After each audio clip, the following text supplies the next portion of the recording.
Leeds United pangkas anggaran untuk fans disabilitas. Blackburn terancam bangkrut. Iniesta jadi pemilik klub Denmark. FA selidiki dugaan kekerasan yang diterima oleh fans Inggris. Minamino kritik rumput GBK. Halo football lovers, jangan lupa subscribe dan nyalakan lonceng notifikasi untuk terus mendapatkan berita seputar dunia sepak bola terbaru spesial untuk Anda. Kaos spesial dari Starting Eleven, merchandise edisi Timnas Day. Klik link di deskripsi untuk pre-order ya.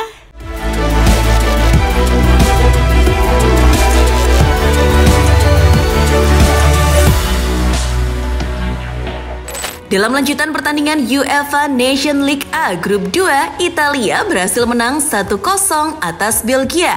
Satu-satunya gol Gli Azzurri dicetak oleh Sandro Tonali pada menit ke-11.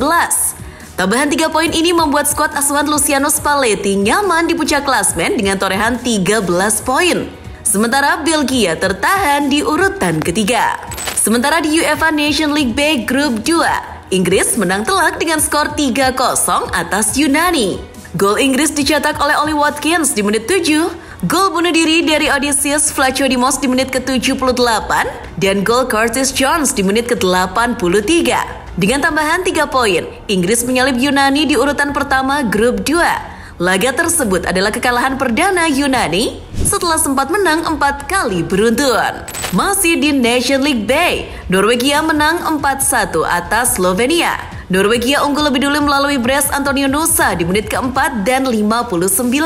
Erling Haaland pada menit ke-45 dan Jens Peter Hauch pada menit ke-82. Sementara Slovenia hanya membalas sekali melalui penalti Benjamin Sesko di menit ke-21.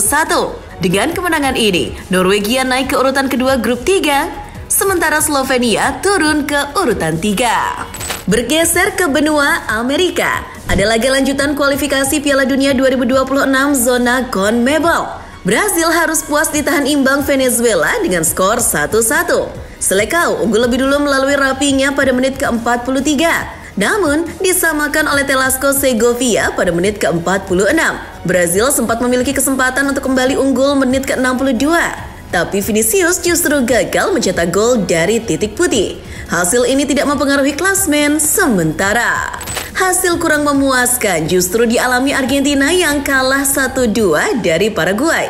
Skuad asuhan Lionel Scaloni unggul lebih dulu melalui Lautaro Martinez di menit ke-11. Namun, Paraguay bangkit dan mencetak 2 gol lewat aksi Antonio Sanabria pada menit ke-19 dan Omar Alderete pada menit ke-47.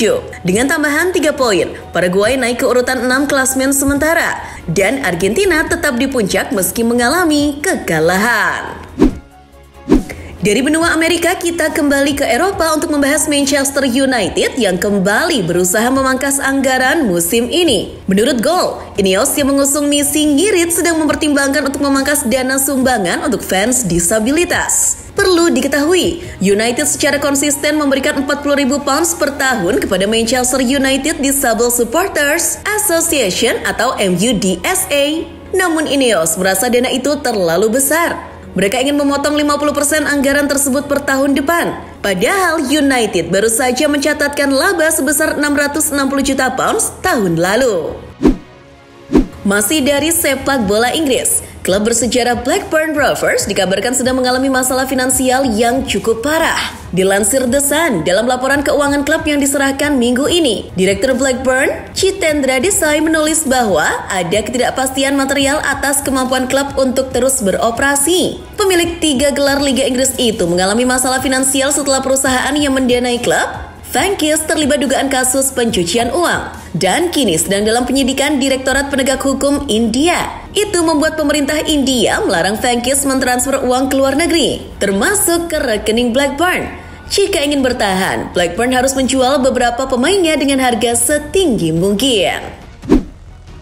Dari Inggris, kita bergeser ke Spanyol untuk membahas Real Madrid yang sedang melihat kemungkinan untuk mendatangkan bek Nottingham Forest, Murillo. Namun, pihak klub Inggris tersebut malah mematok harga yang tinggi. Dilansir Mirror, Forest menginginkan £40 juta jika Madrid benar-benar menginginkan Murillo. Itu harga yang hampir menyentuh 2 kali lipat dari harga yang ditawarkan Forest ke klub lain. Forest paham betul bahwa Madrid sedang sangat membutuhkan pemain belakang. Setelah pensiun, Andres Iniesta dilaporkan mulai menjalankan bisnis sepak bola. Mantan pemain Barcelona itu dikabarkan baru saja mengakuisisi sebuah klub di Denmark. Dilansir The Guardian, Andres Iniesta telah menjadi salah satu pemilik klub divisi ketiga Denmark, Helsingør. Ini jadi investasi pertama Iniesta setelah memutuskan gantung sepatu bulan lalu. Iniesta mengakuisisi Helsingør melalui perusahaan konsultasi olahraga bernama NSN. Perusahaan yang didirikan Iniesta itu berkoalisi dengan klub investasi dari Swiss, yakni Stoneweg. Bergeser ke Italia, striker AC Milan Alvaro Morata baru saja meraih penghargaan spesial dari Marca. Menurut Football Italia, Morata dianugerahi penghargaan Dons de Zara. Penghargaan itu diberikan kepada Morata karena sang pemain telah menjadi pemain Spanyol dengan torehan gol terbanyak musim 2023-2024. Penghargaan itu diberikan langsung oleh Direktur Marca, Juan Ignacio Gallardo, yang hadir langsung di kamp pelatihan tim nasional Spanyol di Las Rozas. Morata sendiri telah mencetak 21 gol musim lalu bersama Atletico Madrid. Kabar kurang mengenakan justru datang dari Juventus. Pihak klub baru saja mengumumkan hasil pemeriksaan cedera yang dialami oleh Juan Cabal. Dilansir Football Italia, Cabal resmi mengalami robekan pada ligamennya atau yang sering kita sebut sebagai ACL. Ia akan memerlukan operasi untuk memulihkan otot yang sobek tersebut. Dengan begitu, Cabal akan absen cukup lama untuk pemulihan. Operasi akan dilakukan dalam beberapa hari mendatang. Jika kemarin fans AS Roma yang protes ke pemilik klub, kini gantian fans Torino yang melayangkan protes ke presiden klub Urbano Cairo. Dilansir Foot Italia, sebuah spanduk bertuliskan Cairo Basta atau yang berarti cukup Cairo dipajang di balkon yang menghadap Piazza San Carlo, salah satu alun-alun utama kota. Protes ini menunjukkan ketidakpuasan terhadap manajemen klub yang kerap melangkahi kelompok pendukung garis keras. Aksi protes di lokasi yang ramai orang ini pun menyoroti meningkatnya rasa frustasi di kalangan para pendukung Torino terhadap kepemimpinan Cairo.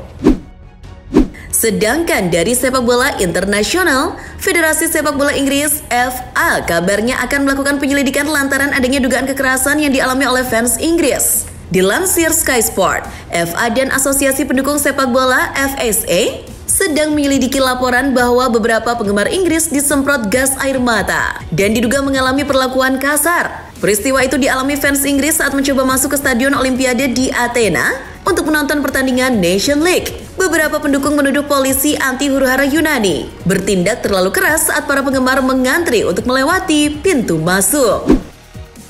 Masih tentang penonton sepak bola, fans sepak bola Israel kembali terlibat kerusuhan di laga melawan Prancis kemarin. Laga yang berakhir imbang 0-0 itu ricuh usai fans Israel terlibat bentrok dengan fans Prancis di dalam stadion.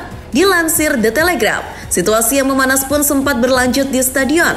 Namun hanya sekelompok kecil penggemar lawan yang tampaknya terlibat langsung dalam konfrontasi. Keberadaan polisi yang sudah dipersiapkan sebelumnya pun berhasil mencegah terjadinya keributan yang lebih besar.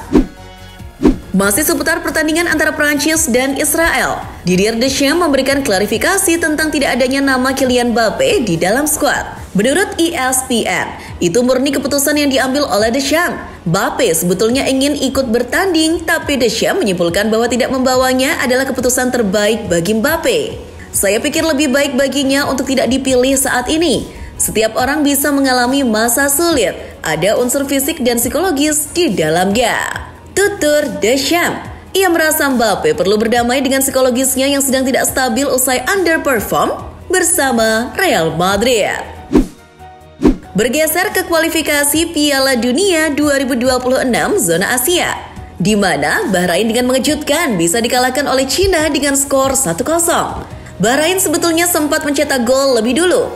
Namun, wasit Adam mengecek VAR guna memastikan gol itu. Hasil cek VAR menyatakan gol haram tidak sah. Padahal, Bahrain sudah selebrasi heboh seakan telah memenangkan pertandingan. Setelah gol dianulir, lini belakang Bahrain justru membuat kesalahan. Hal itu dimanfaatkan Cina untuk mencetak gol di menit ke-91. Skor 1-0 pun bertahan hingga peluit panjang dibunyikan. Masih seputar pertandingan di grup C kualifikasi Piala Dunia 2026, Australia versus Arab Saudi berakhir imbang 0-0. Dilansir CNN Indonesia, hasil imbang ini cukup menguntungkan timnas Indonesia.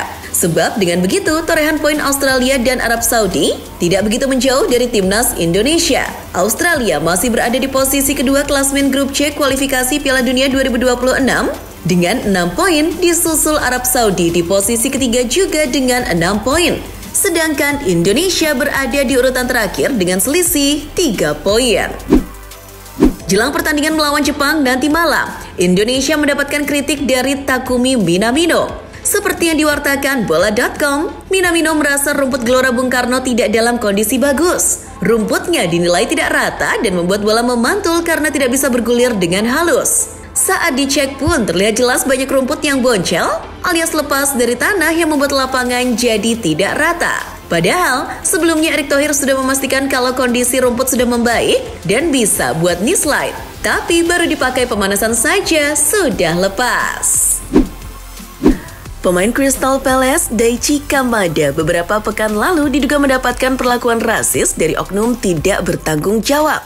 Kabarnya, tindakan rasisme itu diterima Kamada saat dirinya mendapatkan kartu merah di laga kontra Fulham. Namun, penyelidikan tentang kasus itu justru dihentikan. Dilansir Standard, Crystal Palace dan Kepolisian Metropolitan telah sepakat untuk menutup penyelidikan mereka terhadap dugaan pelecehan rasis yang dialami Kamada. Kabarnya, pihak kepolisian tidak menemukan bukti yang cukup untuk mengidentifikasi pelaku melalui CCTV. Direktur olahraga Wolves, Matt Hobbs, dilaporkan telah dijatuhi sanksi larangan menghadiri pertandingan Wolves sebanyak 2 kali. Menurut The Athletic, Hobbs mendapat sanksi dari FA lantaran berkata kasar kepada wasit, yakni Chris Kavanagh yang bertugas di laga Wolves versus Manchester City tanggal 20 Oktober 2024. Meski sudah mengakui kesalahannya, Hobbs tetap terus menjalani hukuman dan membayar denda sebesar £7.000. Masih dari London, Tottenham dikabarkan sudah tidak ingin melanjutkan kerjasamanya dengan bintang Korea Selatan Song Hyun-min. Dilansir Mirror, alih-alih menyodorkan kontrak berdurasi panjang kepada Son, manajemen Spurs justru lebih berminat untuk mengaktifkan klausul perpanjangan berdurasi 1 tahun. Son pun merasa terkejut dan kecewa dengan sikap Spurs. Kontraknya akan habis akhir musim ini, tapi ia berharap bisa bertahan lebih lama lagi di London. Terbang ke Spanyol, ada Ansu Fati yang kebugarannya kian memburuk di Barcelona. Bukannya bangkit dan menembus skuad utama asuhan Hansi Flick, Fati justru bergulat dengan serangkaian cedera. Dilansir The Athletic, yang terbaru Fati mengalami cedera hamstring lagi. Barcelona mengkonfirmasi bahwa Fati menderita cedera otot pada bicep femoris paha kanannya dan diperkirakan akan absen sekitar 1 bulan. Ini adalah sebuah kemunduran bagi pemain yang sempat dianggap sebagai penerus Lionel Messi. Masih dari Spanyol, Atletico Madrid dikabarkan mulai mengatur siasat untuk mencari pengganti Antoine Griezmann yang dirumorkan bakal hengkang akhir musim nanti. Menurut Football Espada, klub asal kota Madrid itu sedang mengincar bintang PSV Eindhoven, Ricardo Pepi sebagai pengganti Griezmann. Namun, Atleti akan menghadapi persaingan ketat jika mereka ingin mendatangkan Pepi musim panas mendatang. Karena laporan tersebut menyatakan bahwa Liverpool, Bayern Munchen, dan Borussia Dortmund juga tertarik dengan jasa pemain berusia 21 tahun itu. Sempat dikaitkan dengan Real Madrid, Sergio Ramos kini justru sedang bernegosiasi dengan salah satu klub asal Brazil.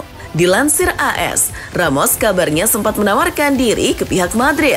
Namun, pihak klub enggan melanjutkan negosiasi. Maka dari itu, Ramos membuka negosiasi dengan Corinthians. Hal itu diungkapkan oleh Direktur Eksekutif klub Fabinho Soldado. Mereka memiliki target lolos ke Copa Libertadores tahun depan. Mendatangkan Ramos adalah salah satu upaya untuk mencapai tujuan itu.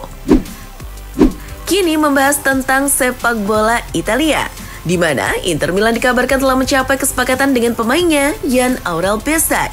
Mengutip cuitan Fabrizio Romano, Inter telah mencapai kesepakatan dengan Bisek untuk memperpanjang kontraknya hingga tahun 2029. Penandatanganan akan segera dilakukan hari ini karena agen Bisek juga sudah tiba di Milan. Dalam kesepakatan baru, Bisek juga akan mendapatkan kenaikan gaji yang signifikan.